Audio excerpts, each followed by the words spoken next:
할렐루야. 우리 주님의 크신 은혜와 사랑, 오늘 사랑하는 모든 여러분과 함께 하시기를 주님의 이름으로 축원합니다.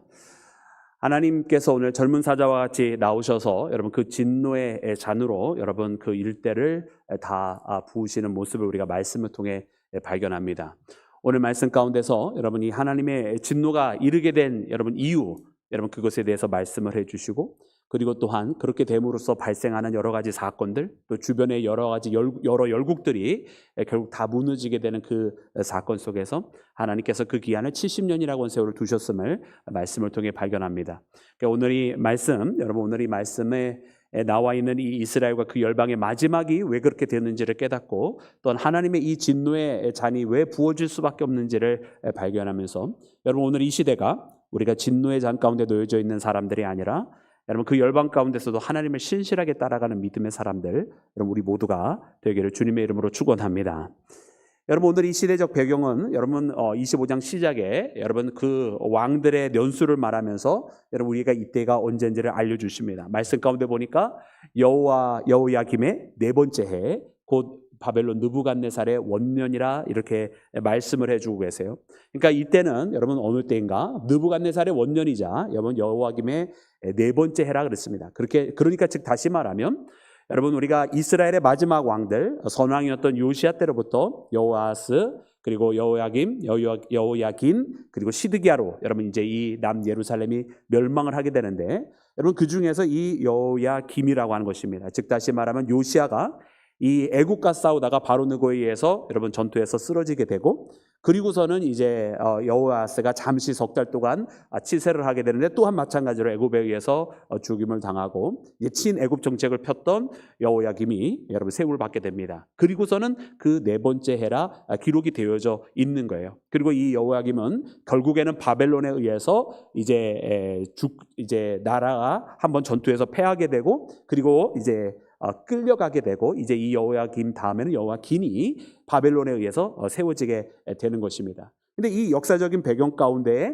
여러분 제4번 이 4년에 해당하는 이때는 언제냐면, 이미 기원전 612년에 아수르, 이 바벨론은 이제 신생 여러분 패권 국가라고 한다면, 그 전부터 있었던 전통적인 패권 국가가 바로 우리가 아시리아라고 오늘날 부르는 이 아수르인데, 이 아수르가 신생 패권 국가였던 이 바벨론에 의해서 기원전 612년에 여러분 패하게 됩니다.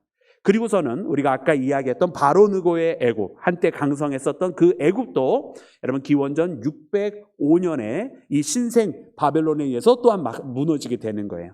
그러니까 전통적인 두 패권 국가가 이제 신성 패권 국가에 의해서 무너지게 되는 그 해가 바로 오늘 본문 말씀에 나오는 이 여호야김 제4년, 바로 이 느부갓네살의 원년이자 바로 오늘 본문 말씀 가운데서 이르러주고 계시는 이제 하나님께서 이스라엘을 향한 여러분 이 심판에 대한 것이 여러분 이제 실천이 될 수밖에 없음을 천명해 주시는 바로 그 해였던 것입니다. 그래서 기원전 605년, 바로 오늘 이 본문의 말씀의 배경이 바로 그 순간이에요.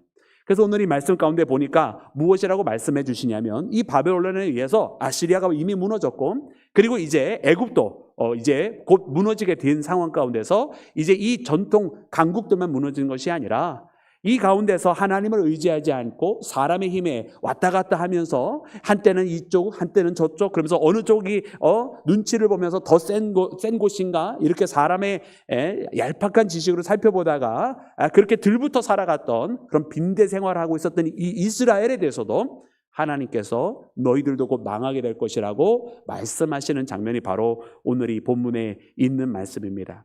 그래서 오늘 본문 말씀에는 여러분 이와 같은 하나님의 심판이 여러분 이스라엘이 선택을 잘못해서 벌어진 심판이다라고 말씀하고 계시지 않아요. 뭐 우리가 이야기를 하면 그래 이렇게 세계에 패권 국가가 있고 전통적인 강국, 아주 전통적인 초강국은 애굽이었을 것이고, 그리고 그나마 그 가운데서 근대적인 강국이라고 하면 아수르를 이야기할 것이고, 가장 신생 강국이라고 하면은 이제 바벨로니아라고 이야기할 건데, 여러분 이와 같은 그때 당시에 세계 정세 속에서 바벨로니아를 선택을 했었으면 됐었을 것인데 이스라엘이 잘못 선택해서 그렇다. 여러분 그것이야말로 사람의 생각이고, 그것이야말로 어쩌면 그때 당시에 이스라엘 사람들의 리더라고 하는 사람들이 생각했던 방식이고, 결단코 하나님의 방법은 아니고 하나님의 생각은 아니었습니다. 여러분, 그러면 바벨로니아를 선택을 했다고 했다면 하나님께서 과연 이 이스라엘에게 이와 같은 일을 허락하지 아니하셨을까요? 여러분, 오늘 본문 말씀은요, 선택의 실수가 아니라 그들이 어떤 선택을 하든 이 땅 가운데 사실 그들의 인생 가운데의 유일한 선택, 어떤 다른 선택의 초이스가 있는 선택이 아니라 그들이 하나님의 백성이라고 불림을 받는 그 근원적인 선택이 있었어야 되는데 정작 해야 될 그 선택을 하지 아니하고 인간적인 선택을 해서 벌어진 사건입니다. 하나님은 우리에게 무엇을 말씀하시는 것입니까? 너희들이 여러 강국 중에 선택을 잘못해서 멸망했다가 아니라 바로 너희들의 하나님 여호와를 너희들이 바라보지 않고 믿지 아니했다라고 하나님 말씀하시는 거예요. 그래서 그들의 잘못은 선택을 잘못한 잘못이 아니라 그들의 잘못은 근원적으로 하나님의 백성으로서 하나님을 택하지 아니하고 근원적으로 하나님께서 그들에게 끊임없이 돌아오라고 이야기하였으나 돌아오지 아니하였으므로 기인한 것이라고 말씀이 우리에게 가르쳐 주고 계시다는 사실이에요. 그래 오늘 본문 말씀에는 예레미야가 무엇을 이야기하느냐, 자기가 이 선지자로서 사역을 시작한 그때로부터 동일한 말씀을 하나님께서 자기의 입술 가운데 전하라고 하신 그 말씀이 단 한 번도 달라지지 아니하고 동일하게 전파하게 하셨다라는 거예요. 그럼에도 불구하고 이스라엘이 듣지 아니했다라는 것입니다. 우리 그 말씀 다시 한번 찾아서 읽도록 하겠습니다. 우리 함께 읽을 때 여러분 우리 4절 말씀부터 우리 3절 말씀부터 4절까지 우리 함께 읽겠습니다. 3절부터 4절입니다. 시작. 유다의 왕 아몬의 아들 요시야 왕 해부터 오늘까지 23년 동안 여호와의 말씀이 내게 임하기로 내가 너희에게 꾸준히 일렀으나 너희가 순종하지 아니하였느니라. 그러므로 여호와께서 그의 모든 종 선지자를 너희에게 끊임없이 보내셨으나 너희가 순종하지 아니하였으며 귀를 기울여 듣지도 아니하였도다. 아멘. 예레미야가 자기가 부름받은 그 해, 여러분 요시야 왕 때부터 부름을 받았어요. 그때는 그래도 요시야 왕이 선왕이었고 하나님의 말씀대로 이스라엘을 바로 세우려 했던 그때부터 여러분 그는 말씀을 전파하기 시작을 했습니다. 근데 그때 이 요시야 왕 13째 해 때부터 여러분 이 자기에게 주어진 이 말씀을 전하기를 시작을 했는데 여러분 지금 이 여호야김 4년은 23년째 해가 된다라는 거예요. 근데 이 23년 동안 하나님께서 이 예레미야에게 주신 말씀이 달라졌느냐? 그렇지 않고 말씀해 봤더니 꾸준히 너희에게 동일한 말씀을 주셨다고 기록이 되어 있는 거예요. 그래서 그 말씀 그대로로 계속해서 전하는데 이 23년 동안 전하고 있는 동안 너희가 듣지 아니하였다. 요시야 때로부터 그 다음 여호아스의 때까지 또 그 여호아스의 그 잠시의 그 시절을 지나 여호야김의 시대가 될 때까지 여러분 하나님은 이 예레미야를 계속해서 보내셔서 그 말씀을 전파하셨습니다. 여러분 우리가 이 예레미야에 전에 있었던 장들이 다 무슨 내용입니까? 여러분 예레미야가 자기의 주신 말씀을 여러분 사람이 듣지 아니하여도 계속해서 전하고 있는 장면들 나오고 있지 않습니까?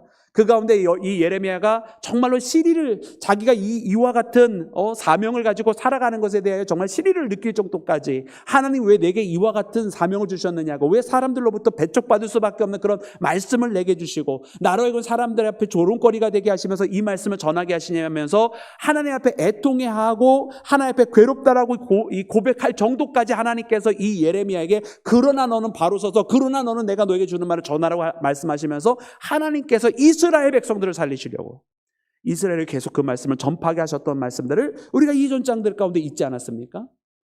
여러분 어쩌면 여러분 이 말씀을 통해서 우리가 분명히 알아야 되는 것은 이 23년 동안 하나님께서 예레미야를 통해서 주셨던 이 말씀이라고 하는 것은 전하는 사람도 사실은 결단코 기뻐서 전할 수 없었던 말씀이라는 거예요. 하지만 하나님께서 이 전할 말씀을 멈출 수 없어서 이 말씀을 전해야만 하는 자들의 입술을 계속해서 여시고 그들이 당하게 될 온갖 수모와 비난과 또 사람들로부터 당하게 되는 그 배척을 당하게 된다 할지라도 이 말씀을 전하게 하셨다라는 말이에요. 그렇게 세월이 23년이 지났지만 그렇게 하나님께서 끊임없이 그들을 돌이키려고 하셨지만 이 이스라엘이 듣지 아니했다라는 거죠. 그래서 그러므로 하나님께서 이제 너에게 심판하실 것이다라고 말씀을 하고 있었던 것입니다. 그래 이스라엘의 잘못은 무엇입니까? 그러므로 여러분 그들이 여러 패권 국가 중에 선택을 잘못해서 벌어진 사건이 아니라 그들이 하나님의 말씀을 들었어야 했는데, 그래서 하나님의 방법을 택했어야 됐는데 하나님을 택하지 아니한 것이 근본적인 죄였다라고 하는 것을 말씀이 우리에게 가르쳐 주시는 것입니다. 그러므로 사랑하는 여러분, 오늘 우리가 하나님 앞에 나올 때 여러분 우리가 가장 해야 되는 것은 무엇입니까? 여러분 오늘 본문 말씀에도 보면 하나님께서 너희가 경배하지 마라, 너희의 손으로 만들 것을 따라가지 마라, 우상을 따라가지 마라 하는 이런 말씀을 계속 하셨다라는 거예요.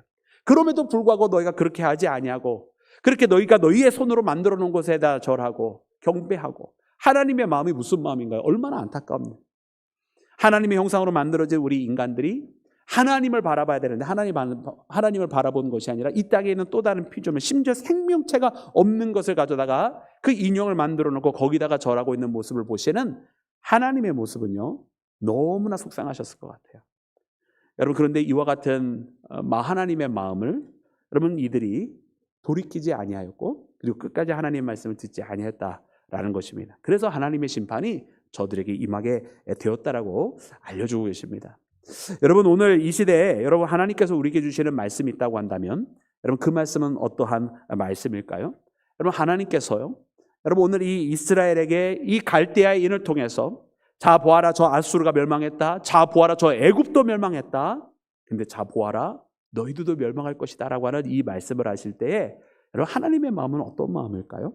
하나님께서 그래 너희들이 내 말을 안 들었으니까 한번 당해봐라 하면서 하나님께서 그렇게 말씀하시는 걸까요? 그런 것 같지 않아요. 왜냐하면 오늘 본문 말씀에도 보면 하나님께서 이 진노를 피하지 않고 하나님께서 그 진노의 포도주를 마시게 할 때에 마시라라고 이야기하시고 비틀거리라 말씀하시고 그리고 넘어져서 일어나지 말라고 말씀하시는 말씀이 나와요. 근데 이 말씀을 보면 하나님께서, 하나님의 마음이 이 심판을 기뻐서 하시는 것 아니고요, 이 심판을 행하실 때 마치 분노에 휩싸여서 그 분노를 감당하지 못해서 여러분 하나님께서 행하시는 것이 아니라 하나님께서 이 심판을 하시면서도 하나님은 눈물을 흘리고 계시는 모습이 이 말씀을 통해서 느껴집니다. 그것은 하나님께서 하나님의 백성에게 이 일을 더 이상 내버려 둘 수 없어 이 일을 단행하지 아니하고선 새로운 돌파구가 나오지 않기 때문에 어쩔 수 없이 이 방법이 유일한 방법이고 이 아픔의 방법이 그리고 이 고난의 방법이 유일하게 저들을 살릴 수 있는 방법이기 때문에 아프지만 단행할 수밖에 없는, 괴롭지만 진행시킬 수밖에 없는 여러분 그런 길이었던 것을 우리가 말씀을 통해 발견합니다. 오늘 우리의 이 시대에 살아가는 믿음의 사람들이 그래서 조금 우리가 지혜가 있다고 한다면, 우리가 조금만 하나님께서 주시는 지혜가 우리가 조금만 더 있다고 한다면 여러분 이런 하나님의 진노의 때가 이르기 전에 하나님께서 우리에게 좋은 때를 허락해 주시잖아요. 먼저 그 선지자를 보내셨을 때가 좋은 때 아니었을까요? 먼저 이스라엘에게 요시야 같은 선왕이 있었을 때가 좋은 때 아니었을까요? 먼저 하나님께서 이 이스라엘로 하여금 하나님과 함께 많이 동행해 주시고 많은 기적과 이적을 베풀어 주셨을 때 여러분 그 때가 좋은 때 아니었을까요? 여러분 그런 좋은 때가 우리 가운데도 분명히 있을 터인데 여러분 이런 때가 있을 때에 여러분 우리가 신앙적으로 나태하지 말고 우리가 신앙적으로 잠들어 있지 말고 여러분 이럴 때마다 우리가 신앙적으로 깨어나서 하나님 앞에 진정으로 예배하며 기도하며 살아갈 수 있는 이 순간을 놓치지 않고 여러분 신실하게 하나님의 백성으로 살아가는 여러분 그런 지혜가 있는 믿음의 자녀가 되기를 주의 이름으로 축원합니다. 그래서 오늘 이 시대를 살아가는 우리 믿음의 사람들이 보라 지금은 은혜 받을 만한 때요, 보라 지금은 구원의 날이로다라고 했던 여러분 그 하나님의 말씀을 실천하면서 그래 지금 은혜 받아야지 내가 언제 또 은혜 받을 수 있으랴, 차일피일 미루면서 그때가 은혜 받겠거니 생각하지 말고 누구 좀 훌륭한 말씀을 전하는 분이 와서 나한테 은혜를 끼쳐야 된다고 생각하지 말고 내가 은혜를 찾아 나서며 내가 그 은혜를 받으려고 구하며 내가 그렇게 은혜를 찾는 믿음의 사람이 되어야 되겠다 생각하면 여러분 그렇게 믿음의 결단하고 살아가면 여러분 그렇게 은혜를 구하는 자에게 하나님은 은혜를 베풀어 주실 줄로 믿습니다. 여러분 구하는 자를 어떻게 하나님께서 외면하시겠어요? 찾는 자를 어떻게 하나님께서 외면하시겠어요? 오늘 은혜가 필요로 한 자에게 그 은혜를 구하고 하나님 앞에 그 은혜를 찾아 나서는 자, 문을 두드리는 그 자에게는 하나님께서 반드시 그 문을 열어주셔서 그가 구하는 그 은혜 충만한 하나님의 회복의 역사와 하나님의 사랑을 부어 주실 줄로 믿습니다. 여러분 그래서 이와 같은 지혜를 가지고 하나님 앞에 나아가는 우리 모두가 되기를 주님의 이름으로 축원합니다. 사랑하는 여러분, 그러면 오늘 본문 말씀 가운데 여러분 이 진노의 잔에 대해서 하나님께서 말씀을 하시는데 여러분 이 진노의 잔 어떻게 하나님께서 말씀하시는지 우리 그 시작만 먼저 읽어보겠습니다. 우리 15절과 16절 말씀입니다. 15절과 16절 시작. 이스라엘의 하나님 여호와께서 이같이 내게 이르시되 너는 내 손에서 내가 너를 보내는 바 그 모든 나라로 하여금 마시게 하라. 그들이 마시고 비틀거리며 미친 듯이 행동하리니 이는 내가 그들 중에 칼을 보냈기 때문이라 하시기로. 아멘.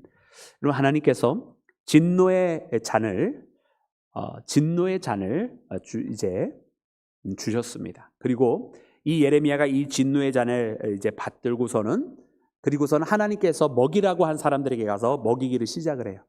맨 처음엔 누구에게 먹이는가? 맨 처음에 하나님께서 예루살렘과 거기에 있는 사람들에게 먹이게 하시는 말씀. 그것이 이제 18절 말씀에 나옵니다. 그리고 그 다음에는 애굽 사람들에게 먹이게 해서 그들에게 먹입니다. 그리고 그 다음에는 이제 아스타롯, 아스글론, 가사, 에그론 이런 지명들이 나와요. 그 지명 5개는 바로 블레셋의 5 마을이에요. 5 지역 도성입니다. 그래서 그 다음에는 블레셋 5 도성을 이야기하고요. 그러니까 이 블레셋 5 도성은 오늘날로 치면은 우리가 이스라엘의 가자에 해당되는데, 가자지구, 지금 한참 난리가 나 있는 그 하마스 때문에, 그럼 그 가자지구가 블레셋에 해당되니까 이스라엘의 서편입니다. 그리고 그 다음에는 에돔, 암몬, 모압, 여러분 그것은 바로 이스라엘의 동편을 이야기하는 거예요. 그리고 두로와 그 다음에 두로와 시돈이 나오는데 바로 이스라엘의 서북쪽 항구 도시들을 이야기하죠. 그렇게 하면서 이제 아라비아까지 나오면서 마지막에 이제 세삭이라고 나옵니다. 이 세삭은 바벨론을 일컫는 말이에요. 그래서 말씀 가운데 보면 이제 예루살렘이 먼저 마시게 하고 그 다음에 애굽을 마시게 하시면서 블레셋과 이제 이스라엘 주변들을 다 마시게 하고 아라비아 그 주변에 있는 열국들을 다 마시게 하던데, 마지막에 세삭까지, 마지막에는 지금 하나님께서 들어 사용하고 계시는, 몽둥이로 사용하고 계시는 이 바벨론까지도 하나님께서 마시게 하시는 장면이 본문 말씀 가운데 나옵니다. 그래 오늘 이 말씀 보면서 여러분 이 진노의 포도주의 그 내용들을 보면 이제 하나님께서 하나하나 다 여러분 거기서 심판을 하시는 거예요. 그리고 이 심판의 대상은 우연이 된 것이 아니라 우리가 일찍이 예레미야 말씀을 통해서 묵상할 때 그때 하나님께서 예루살렘에게 주시는 심판의 말씀, 블레셋에게 주신 심판의 말씀, 암몬과 에돔에게 주신 심판의 말씀 여러분 다 이미 주셨어요. 그들이 다 죄인이 없는데 이 예루살렘 때문에 동달아 심판받는 것이 아니라 각자가 자기가 졌던 고유의 죄들이 다 있었어요. 그리고 그 죄들이 어떻게 됐습니까? 여러분 돌이키지 못하고 그들이 저질렀던 죄에 대한 응당한 대가로 이 심판을 받게 된다라는 사실입니다. 그리고 놀라운 것은 하나님께서 마지막에 이 세상까지 바벨론까지도 심판하게 하신다는 내용을 보면서 여러분 우리가 알아야 돼요. 이 바벨론을 지금 하나님께서 그의 몽둥이로 들어서 지금 하나님께서 예루살렘과 그 일대의 지경을 여러분 하나님께서 채찍을 가고 계시는 여러분 그 장면이 나오지만, 하나님 앞에 지금 들어쓰임을 받고 있다고 해서 이 바벨론이 의로운 국가냐? 그렇지는 또 아니했다는 거예요. 그들 또한 지금 하나님의 도구로서 심판의 도구로 사용되고 있지만 그들 또한 심판의 대상이었다라고 하는 걸 말씀이 우리에게 알려주세요. 그래서 여러분 오늘 우리는 알아야 되는 것이 있어요. 여러분 우리가 심판의 도구가 될 때에 여러분 그것을 기뻐해서는 안 된다라고 하는 거예요. 여러분 우리가 여러 종류로 쓰임을 받을 수가 있습니다. 그러나 우리가 여러 종류로 하나님 앞에 쓰임을 받을 때 유독 한 가지만큼은 쓰임을 받아서는 안 되는 것이 무엇이냐면 하나님께서 행하실 심판의 도구로서 쓰임을 받아서는 안 된다라는 거예요. 여러분 우리가 가룟 유다 같은 경우도 그런 경우 아니겠어요? 여러분 가룟 유다 같은 경우도 예수님께서 그가 차라리 그의 어미의 태에서 떼어나지 않는 것이 더 복이 있을 뻔하였다라고 말씀하셨어요. 여러분 그가 어떻게 쓰임을 받았습니까? 예수님을 팔아넘기는 자로서 여러분 그가 쓰임을 받게 되었어요. 어떻게 보면은요 이 가룟 유다도 사단이 그에게 들어갔지만 여러분 그에게 기회가 아주 없었던 것은 아니에요. 그가 돌이킬 수 있는 기회가 있었고 예수님과 마지막 만찬에서 함께 그 손이 얹혀지는 순간도 있었고 예수님께서 그에게 명령하셔서 가서 네 일을 행하라 말씀하셨던 그 순간도 있었고 다시 만나게 됐을 때 예수님 앞에 예수님과 입맞춤으로 인사하게 되는 그 순간도 있었고 이 가룟 유다가 돌이키려고 했으면 얼마든지 돌이킬 수 있는 기회들이 그에게 주어졌었어요. 그러나 그럼에도 불구하고 결국 그가 이 일을 단행하게 될 수밖에 없었던 사건, 그가 돌이키지 않는 자였다라고 하는 것을 이미 아셨기 때문에 여러분 예수님께서는 그가 차라리 태어나지 않는 것이 날 뻔했다라고 말씀하고 계세요. 여러분 물론 이 십자가라고 하는 것은 하나님께서 온 인류를 위해서 여러분 예비하신 구원의 방법입니다. 근데 그 구원의 방법 가운데는 이처럼 불의한 자가 하나 있었고 이 불의한 자는 결국은 여러분 저주를 받게 되잖아요. 자기가 원하는 대로 죽지도 못합니다. 여러분 자기 스승이자 구세주였던 예수님을 은 30에 팔아넘긴 이 가룟 유다, 사람의 생명의 속전이 은 50인데 노예의 속전이었던 은 30에 예수님을 팔아넘긴 거 아니에요? 그렇게 은 30에 노예의 속전으로 예수님을 팔아넘겼던 이가 나중에 뒤늦게 무슨 후회가 생겼는지 잘못됐다고 느껴가지고서는 이걸 돌려주려고 와요. 그랬더니만은 이 바리새인들과 제사장이 그것을 받지 않습니다. 네가 가져가라, 네가 책임져라. 이 피해 대가에 대한 책임은 네 거다라는 거예요. 그런다고 해서 피해에 대한 책임이 넘어가는 것은 아니었지만 그때 당시에 자기 사람들은 그걸로 자기네들은 깨끗하다고 생각했는지도 모르겠어요. 근데 어쨌든 가룟 유다야, 네가 했으니까 네가 책임져라, 이런 얘기거든요. 그리고서는 가룟 유다가 그걸 책임지지 못하니까 그걸 던져버리고 가는 거예요. 그리고서는 스스로 목매다는데 자기가 원하는 대로 목매달려 죽지도 못하고 거기서 떨어져서 창자가 터져 나와서 죽는 거잖아요. 잠깐만, 이 밤에 너무 잔인한 이야기를 해서 죄송합니다. 저주받은 자의 마지막 모습을 이야기하는 거예요. 그리고 쓰임받지 말아야 될 모습으로 쓰임받는 모습을 이야기하는 거예요. 저는 그래서 이 말씀들을 보면서 오늘 이 바벨론도 마찬가지다. 이 바벨론이 지금 하나님께서 이 몽둥이를 들어서서 지금 예루살렘과 그 열대 모든 열방들과 그리고 그때 당시에 강국들과 뿐만 아니라 그때 당시에 약소국가 모든 국가들 하나님께서 지금 다 심판하고 계시는데, 이 바벨론은 그러면 자기네들은 의로 와서 도구로 쓰임받는 게 아니라 지금 자기들도 심판의 대상인 거예요, 마지막에는. 그래서 우리는 쓰임받을 때도 여러분, 우리가 하나님께서 여러분 우리를 복되게 하시는 도구로서 쓰임받기를 원합니다. 하나님의 역사 속에는요, 그러나 항상 복의 도구로 쓰임받는 사람들만 있는 것이 아니라 저주의 방법으로도 쓰임받는 자들이 있다라고 하는 것, 심판의 대상으로 쓰임받는 자들이 있다는 것을 우리가 알아야 돼요. 오늘날 이 시대에 우리가 교회들을 한번 조금 돌아봤으면 좋겠어요. 여러분, 교회들 돌아보면은요, 여러분 우리 교회는 연단의 장소이기도 하지만 또한 축복의 장소이기도 하잖아요. 할렐루야. 그죠? 그래서 우리 교회들은, 이 땅에 있는 교회들은 그렇게 할 수 있는 대로 복을 받을 수 있는, 또 복되게 하는 그런 믿음의 공동체가 되어야 할 줄로 믿습니다. 근데 이 연단의 장소로도 우리가 교회가 쓰임받을 때가 있어요. 그리고 이 연단이라고 하는 것은 때로는 여러분, 그 한 명의 신앙인이 교회에서 신앙생활하면서 자기가 세상을 이기기 위해서 연단받는 그런 훈련도 있지만은, 그런 종류의 연단만 있으면 참 좋겠는데, 어떤 공동체 같은 경우는 그 교회만 가면 신앙인들이 막 갈등 가운데 놓일 수밖에 없는 그런 상황이 벌어져요. 너무나 괴로워요. 그러니까 보고 싶지 않은 것을 봐야 되고, 듣고 싶지 않은 것을 들어야 되고, 경험하고 싶지 않은 것을 경험해야 되는 교회 같지 않은 교회들이 있는 거예요. 그러니까 어떻게 해야 합니까? 그러니까 너무너무 힘든 거예요. 근데 그 가운데서 연단받은 사람들, 그래도 남은 사람들, 여러분 정말 들풀과 같은 분들이죠.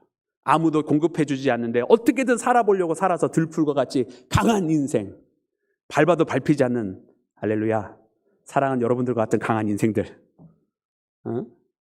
그렇게 자라는단 말이에요. 근데 저는 생각을 해봤어요.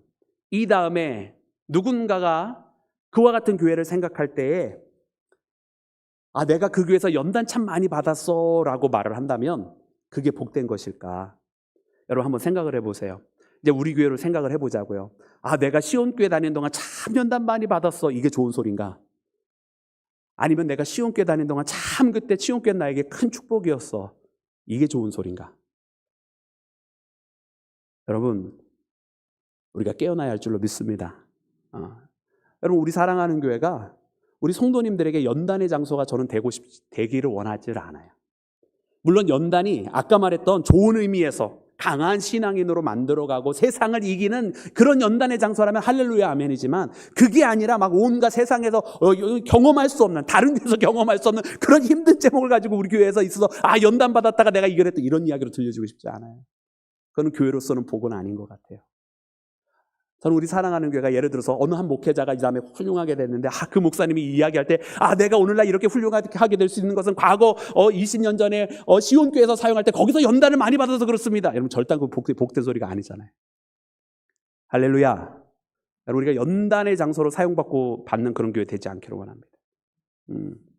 그래서 우리 사랑하는 교회는 복된 장소로, 하나님께서 복의 도구로 사용하시는 그런 도구, 그런 믿음의 공동체 되기를 간절히 소망합니다. 오늘 말씀 가운데 이 바벨론은 안타깝게도 심판의 도구로 쓰임받아서 나중에 자기도 심판을 받게 되는 자가 됩니다. 오늘 우리는 이 말씀을 보면서 그렇구나, 열국이 그때 당시에 다 망할 수밖에 없는 심판의 대상이었지만 결단코 바벨론도 예외가 아니었다라고 하는 것을 깨달으면서, 여러분 우리가 하나님 앞에, 여러분 이 진노의 포도주를 마시는 자가 아니라 하나님 앞에 기쁨의 포도주를 마시는 믿음의 사람 되기를 주님의 이름으로 축원합니다. 또한 사랑하는 여러분, 오늘 본문 말씀 우리가 함께 읽으면서 여러분, 오늘 말씀 가운데 하나님께서 이제 이 이스라엘에게 원하시는 하나님의 뜻은 무엇인가, 여러분 그것을 우리가 발견을 하게 되는데요. 우리 말씀 함께 읽기를 원합니다. 우리 함께 읽을 때 우리 32절부터 우리 함께 읽겠습니다. 32절부터 우리 33절까지입니다. 시작. 만군의 여호와께서 이와 같이 말씀하시니라. 보라, 큰 바람이 땅 끝에서 일어날 것이라. 그날에 여호와에게 죽임을 당한 자가 땅 이 끝에서 땅 저 끝에 미칠 것이나 그들을 위하여 애곡하는 자도 없고 시신을 거두어 주는 자도 없고 매장하여 주는 자도 없으리니 그들은 지면에서 분토가 되리로다. 아멘. 여러분, 이제 이 심판은 아무도 도망할 수 없는 심판이라고 하나님께서 말씀하고 계시는 거예요. 자, 근데 사랑하는 여러분, 아무도 도망할 수 없는 심판이라고 한다면 여러분, 우리가 어떻게 해야 될까요? 우리가 이미 지난주에 함께 말씀 읽으면서 하나님께서 이 심판은 피하라고 하신 심판이 아니라 그 가운데로 들어가라고 주신 심판이에요. 근데 이 심판을 말씀하시면서 하나님께서 기한을 주셨잖아요. 70년이라고 하는 기한을 하나님께서 두셨습니다. 그래서 그 말씀 보면은 여러분, 우리가 12절 말씀인데 여러분, 우리 12절 말씀도 함께 읽을까요? 시작. 여호와의 말씀이니라. 70년이 끝나면 내가 바벨론의 왕과 그의 나라와 갈대아인의 땅을 그 죄악으로 말미암아 벌하여 영원히 폐허가 되게 하되. 아멘. 여러분, 하나님께서요 70년이라고 하는 세월을 두셨습니다. 그러니까 아무도 피할 수 없는 심판이다라고 결론을 짓고 있지만, 이 아무도 피할 수 없는 심판이라고 말씀하기를 위해서 먼저 시작해 하신 말씀이 그 세월은 70년이다. 그리고 바벨론은 어떻게 한다? 그 속을 쓰인 바벨론도 하나님께서 심판하실 것이다. 그리고서는 말씀 쭉 해주시면서 이 나라가 다 진노의 포도주를 마시게 될 것인데, 그 마지막에 세삭도 이 진노의 잔을 마시게 될 것이다. 바로 바벨론도 진노의 잔을 마시게 될 것이다. 이렇게 하나님 말씀하고 계시는 거예요. 그러니까 결국은 이 아무도 피할 수 없는 이 심판은 영원한 심판이 아니라 때가 되면 하나님께서 거두실 심판이다 말씀하고 있습니다. 여러분, 이 말씀을 보면서 우리는 하나님께서 목표로 하신 것이 무엇인지를 알게 됩니다. 하나님이 목표로 하신 것은 무엇입니까? 이 심판은 완전히 멸절시키는 최후의 심판이 아닌 거예요. 이 심판은 하나님께서 기간을 두고 하시는 심판이기에 이스라엘로 하여금 다시 태어나게 하시려는 심판인 것을 여러분, 우리가 깨달아야 할 줄로 믿습니다. 그래서 우리가 이 말씀을 읽으면서 하나님께서 이스라엘로 하여금 이 잔을 마시라고 하시고, 그리고 이 잔을 마시고 쓰러지고 일어나지 말라고 하신 그 말씀의 의미를 알아야 돼요. 그 말씀의 의미는 하나님께서 이스라엘로 하여금 너희들 멸망했다가 아니라 너희들 이 쓴 잔을 받아라 말씀하시는 거예요. 그리고 이 쓴 잔을 받고 너희들의 힘으로 살아갔던 것, 너희들의 의지로 살아왔던 것, 세상을 사랑하여 살아왔던 것, 그것에서 더 이상 일어나지 말라고 말씀하시는 거예요. 그리고 이제 정말로 죽은 자가 되었다가 다시 태어나라고 말씀하시는 거예요. 너희들이 그동안 져왔던 저 우상들, 너희들을 사랑했던 그 세상들과 함께 죽으라는 거예요. 그러나 70년이라고 말씀하시면 함께 죽은 거로 멸절하라가 아니라 함께 지금 이제 그동안 해왔던 모든 것들은 다 죽어지고 70년이 맞춰지는 그 순간에 다시 새롭게 태어나라 말씀하시는 것인 줄로 믿습니다. 그러므로 사랑하는 여러분, 오늘 이 말씀을 보면서 하나님의 마음이 어떻게 보면은 여러분, 우리도 우리의 지금은 이제 매라고 하는 것이 사회적으로 허용이 잘 안 되는 여러분 그런 시대가 되었습니다만은, 과거에 회초리를 들었던 여러분 부모의 심정 우리가 다 잘 알고 있지 않습니까? 자녀에게 매를 들어야만 하는 그 심정으로 하나님께서 지금 이스라엘에게 이 바벨론이라고 하는 회초리를 치고 계신 모습을 봅니다. 그리고 그것을 치시면서 하나님도 눈물을 흘리고 계시는 모습. 여러분, 그 아이야 아파서 우는지 모르지만 이 아이를 때리는 회초리를 들고 있는 부모도 눈물을 흘리는 이유는 이 아이가 제발 잘 되기를 바라는 그 사랑의 마음 때문에 눈물을 흘리는 거 아니겠어요? 오늘 하나님은 이스라엘을 보면서 눈물을 흘리고 계십니다. 그리고 우리 하나님은 지금 우리를 보고도 눈물을 흘리고 계십니다. 여러분, 우리가 그 이 말씀 마음에 품고 여러분, 우리가 조금은 지혜로운 자 되어서 하나님의 말씀을 듣고 돌이키는 믿음의 자녀가 되기를 주의 이름으로 축원합니다.